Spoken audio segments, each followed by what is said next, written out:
Hi, I'm Katie from Nova Scotia, and as you know, this week we are talking about women and such. So, on the dating topic that Lauren and JC were talking about, I definitely agree that I don't like it when guys insist on paying, but I disagree about liking it when they offer. Basically, I agree with what Sarah had in her description yesterday. Like, it's nice when a guy offers, but they probably also think it would be nice if the girl offered, but I'm not gonna offer because I don't want to pay, and they probably also don't want to pay. And so just no one should offer, and everyone should pay for themselves, and life would be so much easier for everyone. Kat, I like the historical perspective that you gave in your video. That was really interesting, just to take a different take on it. That was fantastic.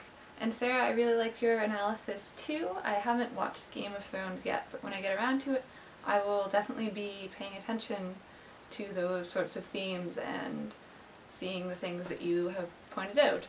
And it also provides a perfect segue to something that I wanted to talk about this week anyway.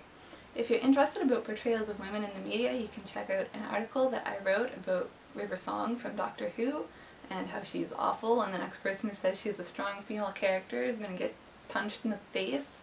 It's not quite what it actually is about, but you get the idea. It's published on Big Fat Future, which is an online magazine about science fiction that was created by some of my friends. It just launched this week and it's really, really cool.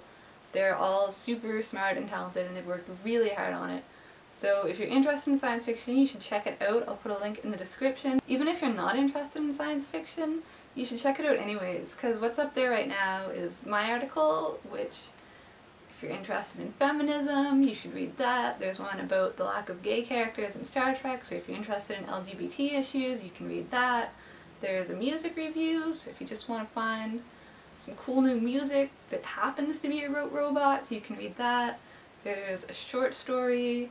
There's a really interesting article about Jules Verne and how science and literature influence each other. And there's a book review and lots of cool stuff and more stuff coming all the time. So yeah, go check it out right now. So getting back to the topic at hand, I'm going to talk a little bit about women in the law and legal issues and that sort of thing, because that's what I know about these days. So through the law school, I've been doing a volunteer project this year with the YWCA to put together some information for a women's housing program they have. A lot of their women are in trouble with the law, and there was one meeting we had with them where they sort of told us about these women's lives and what they go through, and it was really depressing. But one thing I find interesting was they were talking about women going to jail and things like that, and the difference between for women and for men. It's sort of a walk of fame, walk of shame situation almost. Men who go to prison get a certain amount of street cred, and it's sort of cool, they're tough and that sort of thing, but women who go to prison they become social outcasts basically. And also, if men go to prison, generally their wife or girlfriend or whatever will wait for them, and when they get out, their relationship is still waiting on hold and their kids are still there and life goes on. But if women go to prison, a lot of the times their husband or boyfriend will leave them, and a lot of times their kids get taken by social services, and so when they get out, they've got nothing. Their whole life is just gone. So that was really depressing to find out. Being a lawyer is also worse for women than for men, because women are more likely to go on maternity leave, and so when the time comes to think about promotions and who's going to make a partner, are you going to give it to the guy who's been there every day and had all the experience, or the woman who's gone on maternity leave a couple times and has less experience and has been away from the field? And you know what? Men are way more likely to get promoted to partner than women. And actually a lot of times women, once they've had a child, can't get back to law firm work. They generally end up going into government work or something like that.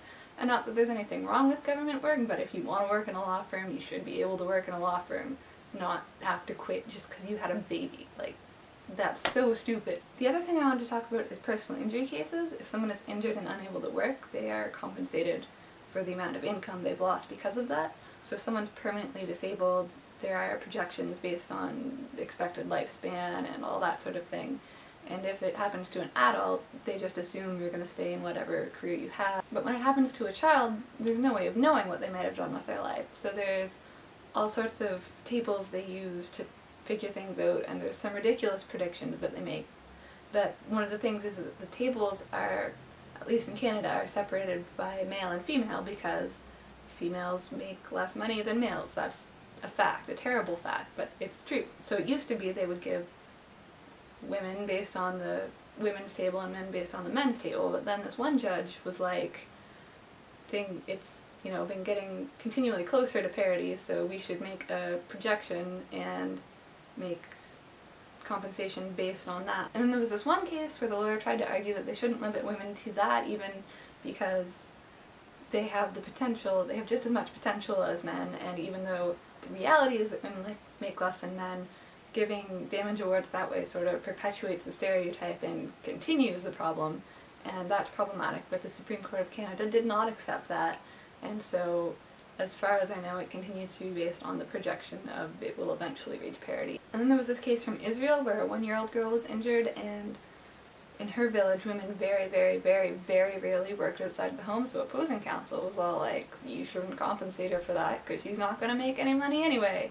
And the judges decided they were going to compensate her based on people in average general, not based on women and men and whether or not she would work outside of the home, and it was a really great decision. Restoring the status quo under the heading of loss of earning power means bringing the injured person to the place destined for him in the future, not returning to the place where his forefathers and foremothers were in the past.